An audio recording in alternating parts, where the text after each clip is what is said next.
السلام عليكم ورحمة الله تعالى وبركاته. الحمد لله على مجالس الخير والذكر وعلى كوننا من أمة المصطفى سيدنا ومولانا محمد صلى الله عليه وآله وسلم. Segala puji bagi Allah Subhanahu wa taala yang telah mengumpulkan kita di dalam majlis yang penuh dengan keberkahan dari Allah Subhanahu wa taala, dan kita berkumpul sebagai umat Nabi besar Muhammad sallallahu alaihi wasallam. Al-Habib alladhi hadana Allah bihi min adh-dhulumat wa akhrajana min al-shurur kullaha ila al-khairat kullaha. Dan Nabi Muhammad sallallahu alaihi wasallam, beliau adalah nabi yang menyelamatkan kita daripada kegelapan sampai kepada cahaya yang terang benderang saat sekarang ini. Kita dapat mengambil manfaat daripada ajarannya Nabi kita Muhammad SAW. Lam yuhibba fil wujudi ahadan subhanahu wa ta'ala mithla ma ahabba sayyidina Muhammadan sallallahu alaihi wasallam. Tidak ada yang diciptakan oleh Allah Subhanahu wa taala seperti kecintaan Nabi Muhammad sallallahu alaihi wasallam. Maka siapa yang mendapatkan kecintaan kepada Nabi Muhammad SAW, maka dia akan dicintai oleh Allah Subhanahu wa taala. Fa majalisu salati wassalami alaihi salatu wassalam mawatin nuzul ar-rahmat wa iltimas an-nafahat wal 'audah insyaallah ila Allah taala bitauba wal inabah. Dan majlis yang di dalamnya dibacakan salawat kepada Nabi Muhammad sallallahu alaihi wasallam adalah majlis tempat turunnya rahmat Allah Subhanahu wa taala yang menyebabkan orang-orang yang hadir akan mendapatkan taubatnya diterima oleh Allah. Al-ulama rahimahumullah nawwa'u al-mawalid, katabu al-mawalid al-manzumah wal-manthurah al-kathira al-adad al-kabir minha. Banyak daripada ulama-ulama yang menulis daripada maulidnya Nabi Muhammad sallallahu alaihi wasallam sampai tidak terhitung jumlahnya karena banyaknya. والمقصود منها التذكير بالذات النبوية المحمدية الشريفة.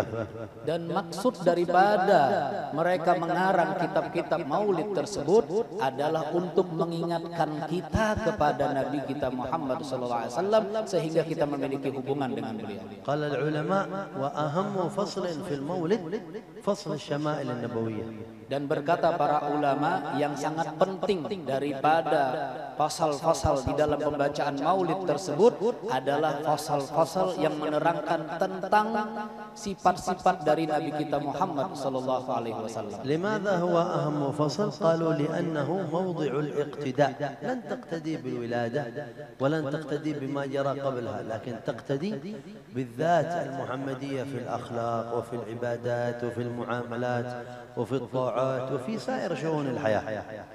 Karena dengan pasal yang menerangkan tentang sifat-sifat Nabi kita Muhammad SAW, maka kita sebagai umatnya dapat mengikuti apa yang kita dengar, yang kita ketahui daripada sifat-sifatnya Nabi kita Muhammad SAW, yang mana dengan hal tersebut kita akan berakhlak sebagaimana akhlaknya Nabi kita Muhammad SAW. Subhanallah, jama'a Allah lana fi dzat al-Muhammadiyah جميع ما يحتاجه البشر في الاقتداء. ولذلك قال في القرآن لقد كان لكم في رسول الله الذات المحمدية نفسها أسوة حسنة لمن كان يرجو الله واليوم الآخر وذكر الله كثيرا. Subhanallah, kata beliau,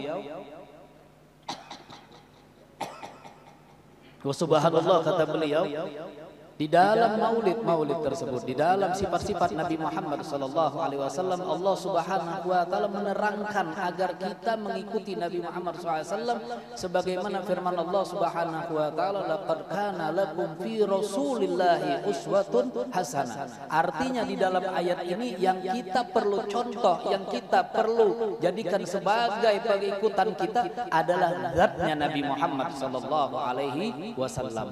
فمثلا إذا مر بك فقر فالحبيب صلى الله عليه وآله وسلم يمر أحيانا عليه شهر وشهران وثلاثة لا توقد في بيته الشريف نار، يعني ما في طبخ، يعني غاية من الحاجة والاغتناء بالحق سبحانه وتعالى. Seperti Misalnya di dalam kehidupan Nabi kita Muhammad sallallahu alaihi wasallam, tatkala beliau dalam keadaan kefakiran, sebulan, 2 bulan, 3 bulan berlalu daripada hidupnya beliau tidak ada yang dibakar di dalam rumahnya. Artinya tidak ada yang dimakan di dalam rumahnya Nabi Muhammad sallallahu alaihi wasallam. Dari pelajaran seperti ini, kita semua umat Nabi Muhammad SAW dapat mengambil manfaat, dapat mengikuti apa yang dilakukan oleh Nabi Muhammad SAW tatkala beliau mendapati kefakiran di dalam hidupnya. Wa idza aradat al-mithal fi al-ghina faqad jaa ilayhi al-amwal min kulli makan sallallahu alaihi wa sahbihi wasallam hatta kanat tuḍa akwam al-mal fi al-masjid fayaqsimuha 'ala an-nas wa la yubali wa la yaltafit salawatullahi alaihi wa ala alihi. Begitu juga tatkala misalkan Nabi Muhammad SAW dalam keadaan beliau banyak memiliki harta, seandainya harta tersebut banyak didapati di dalam perkumpulan masjid seperti ini, maka semua harta itu akan dibagikan oleh Nabi kita Muhammad SAW dan tidak ada sedikit pun yang tersisa. إذا مرضت فقد كانت سيدتنا عائشة عالمة بعلم الطب بعد النبي محمد صلى الله عليه وسلم. قيل لها يا أم المؤمنين تعرفين علم الفقه والحديث من زوجك سيدنا رسول الله، تعرفين الشعر والأنساب من أبيك أبو بكر، فمن أين لك علم الطب؟ قالت من كثرة ما كان يمرض صلى الله عليه وسلم الأمراض الخفيفة فيوصف له الدواء فتستعمل الدواء، تقول هذا مع هذا حتى صارت تصف الأدوية من كثرة ما كانت ترى الحبيب صلى الله عليه وسلم يمرض. Begitu juga tatkala Nabi kita Muhammad SAW dalam keadaan sakit, tatkala beliau menderita dalam keadaan sakit, maka di saat sakit itulah Sayyidatuna Aisyah radhiyallahu anha, istri beliau, yang mana beliau adalah orang yang paling alim, yang paling mengerti tentang ilmu fikih dan ilmu-ilmu yang lainnya, belajar langsung dari suaminya Nabi kita Muhammad SAW, dan Nabi Muhammad mengatakan, engkau mengetahui tentang ilmu nasab dari orang tuamu Sayyidina Abu Bakar. Kemudian engkau lebih tahu tentang ilmu obat-obatan dari mana, kata Nabi Muhammad SAW. Tatkala beliau merawatnya Nabi Muhammad SAW, Sayyidatuna Aisyah lebih tahu lebih dulu tentang ramuan-ramuan obat-obat yang akan diberikan kepada Nabi Muhammad SAW, dan beliau mengatakan, aku mengetahui karena saking seringnya beliau merawat Nabi kita Muhammad sallallahu alaihi wasallam. Man mata lahu aulad atau ahfad fi hayatihi atau asbat فقد مات لسيدنا رسول الله أولاده وبناته وأصباطه في حياته الشريفة صلى الله عليه وسلم. Barang siapa yang meninggal dunia anaknya ataupun cucu-cucunya tatkala dia masih hidup di atas dunia ini, ketahuilah Nabi Muhammad sallallahu alaihi wasallam juga sewaktu beliau hidup di atas dunia ini, anak-anak beliau juga meninggal dunia. من ماتت عنه زوجة أو زوجات مات لسيدنا رسول الله زوجات في حياته. Barang siapa yang istrinya juga meninggal dunia tatkala dia masih hidup di atas dunia ini, maka ketahuilah sesungguhnya Nabi kita Muhammad SAW sewaktu beliau masih hidup di dunia, istri beliau juga meninggal dunia. من أوذي في دينه فقد بلغ أعظم أذى في الدنيا لسيدنا رسول الله في دينه. Dan barang siapa juga yang pernah diganggu di dalam kehidupannya di dunia, ketahuilah sesungguhnya Nabi Muhammad SAW juga beliau mendapatkan gangguan-gangguan yang hebat. الزواج على سبيل المثال فقط. Seperti pernikahan yang kita misalkan di dalam majelis ini. تزوج صلى الله عليه وسلم بمن هي أكبر منه وبمن هي أصغر منه. Nabi kita Muhammad SAW beliau menikah dengan perempuan yang lebih tua umurnya daripada beliau dan juga yang lebih muda daripada beliau. تزوج من قرابته وتزوج من خارج قرابته. من قرابته ومن خارج قرابته. Dan Nabi Muhammad SAW juga menikahi keluarganya yang dekat hubungannya dengannya, begitu juga yang jauh hubungannya dengan beliau. تزوج العربية والقبطية واليهودية. Dan Nabi Muhammad SAW menikahi orang Arab, menikahi orang orang Mekah sendiri, dan juga orang Yahudi. Orang Yahudi yang sudah masuk ke dalam ajaran Islam juga dikawin oleh Nabi Muhammad SAW, dinikahi oleh beliau. كان يحصل في بيته الكريم تنازع بين النساء كما يحصل في كل زمان ومكان. Begitulah yang terjadi di dalam rumah tangga Nabi kita Muhammad SAW, juga terjadi persaingan antara istri-istri Nabi Muhammad SAW, yang mana persaingan tersebut sampai saat sekarang ini juga masih ada. دخل يوما عند سيدتنا حفصة في حجرتها. Suatu kali Nabi kita Muhammad SAW beliau masuk ke dalam kamar istrinya yang bernama Hafsah. فجاءت السيدة عائشة بطعام. Maka Nabi Muhammad SAW dibawakan makanan dari Sayyidatuna Aisyah. أو العكس هي السيدة حفصة أتت بالطعام إلى حجرة سيدتنا عائشة. Atau kebalikannya, kata beliau, atau kebalikannya istri beliau yang bernama Sayyidatuna Hafsah yang datang mengantarkan makanan ke kamarnya Sayyidatuna Aisyah. فأخذت سيدتنا عائشة الغيرة، أخذت الطعام ولطخت به وجه السيدة حفصة وكسرت الإناء في الأرض مباشرة من الغضب والغيرة. Dan saat itu Sayyidatuna Aisyah radhiyallahu anha, istri Nabi kita Muhammad SAW, tatkala diantari makanan tersebut, beliau tidak melihat kepada makanan itu. Kenapa? Karena tahu makanan itu daripada istri lainnya Nabi kita Muhammad SAW yang bernama Hafsah. فتبسم صلى الله عليه وسلم يهدئ المشكلة، كان يقول غارت أمكم غارت أمكم. Maka Nabi Muhammad SAW menenangkan istri-istrinya dengan penenangan yang begitu baik, sehingga Nabi Muhammad memberikan semangat di antara kedua-duanya. وقال لحفصة الطخي وجه عائشة مثل ما لطخت وجهك بهذا الطعام. يعني تأخذ تزرع في وجهها. Kemudian Nabi Muhammad SAW memerintahkan kepada Sayyidatuna Hafsah untuk mengambil makanan sebagaimana Sayyidatuna Aisyah mengambil makanan tadi kemudian menyapukan ke mukanya. Maka Nabi Muhammad memerintahkan kepada Hafsah, ambil makanan itu juga dan sapukan makanan itu ke mukamu. Biar apa? Biar adil dua-duanya. وقال لها عليك أن تأتي لها بصحفة أو إناء بدل الذي كسرتيه تدفعين ثمنه أو تأتين بإناء آخر مثل ما كسرتي إناءها بدون سبب. Atau kata Nabi Muhammad SAW, kalau begitu kalian berdua harus mengganti makanan yang sudah hancur ini dari dua-duanya, maka gantilah makanan tersebut dengan berapa harganya. كان صلى الله عليه وسلم سيد أهل الوفاء. Dan Nabi Muhammad SAW adalah pemimpin orang yang bijaksana. إذا ذبح الشاه من الغنم نادرا ما يذبح، يأخذ قطعة ويقول أرسلوا هذا إلى بيت فلانة. تقول السيدة عائشة من فلانة؟ يقول هذه من صواحب خديجة، من صاحبات وصديقات سيدتنا خديجة زوجته بعد وفاتها بسنوات طويلة. Dan sewaktu Nabi Muhammad SAW memotongkan kambing, di saat beliau memotongkan kambing, selesai itu kambing dipotong oleh beliau, kemudian dibagi-bagi oleh Nabi Muhammad SAW potongan-potongannya. Setelah itu Nabi Muhammad SAW memerintahkan kepada Sayyidatuna Aisyah untuk mengantarkan beberapa potongan kambing dari daging yang baik untuk diserahkan kepada seorang perempuan yang saat itu Sayyidatuna Aisyah bertanya, siapa perempuan tersebut? Jadi sampai engkau memberikan hadiah kambing, daging kambing seperti ini kepadanya. Nabi Muhammad mengatakan, dia itu, perempuan itu bukan siapa-siapaku, tetapi dia adalah sahabat-sahabatnya Sayyidatuna Khadijah radhiyallahu anha. بعد ما ماتت بسنوات طويلة. Padahal Sayyidatuna Khadijah sudah meninggal dunia beberapa tahun yang silam. لم ينسها. Tapi Nabi Muhammad tidak akan pernah melupakannya. حتى لما دخل مكة في فتح مكة قالوا له أين ننصب الخيمة؟ قال في الحجون قريبا من قبر خديجة. Tatkala Nabi Muhammad SAW masuk ke kota Mekah, di saat beliau kembali ke negerinya kota Mekah, di saat itu beliau ditanya oleh para sahabat-sahabatnya, ya Rasulullah, engkau ingin tinggal di mana wahai Nabi Muhammad? Maka Nabi Muhammad SAW memilih kemah yang berada di Huzun. Huzun itu adalah tempat pemakamannya Sayyidatuna Khadijah radhiyallahu anha, istri beliau, sehingga dekat dengan beliau. توفي واحد من أصحابه سيدنا عثمان بن مضعون الصحابي في المدينة. Meninggal dunia daripada sahabatnya Sayyidina Utsman di kota Madinah Al-Munawwarah. جاء إليهم النبي صلى الله عليه وسلم إلى البيت وقال لهم لا تبكوا أخي يخفف عنهم صلى الله عليه وسلم على أهله وأسرته. Maka orang tersebut datang kepada Nabi Muhammad sallallahu alaihi wasallam. Setelah itu dia mengadukan akan adakan kematian daripada keluarganya. Kemudian Nabi Muhammad SAW menenangkan dan menghibur orang tersebut. Seraya kata Nabi Muhammad, janganlah kau bersedih dan berkeluh kesah. ثم خرج من بيتهم فرآه بعض الصحابة يبكي وتسيل دموعه على وجهه الشريف إلى لحيته. قال ما هذا يا رسول الله؟ قال صديق يبكي صديقه.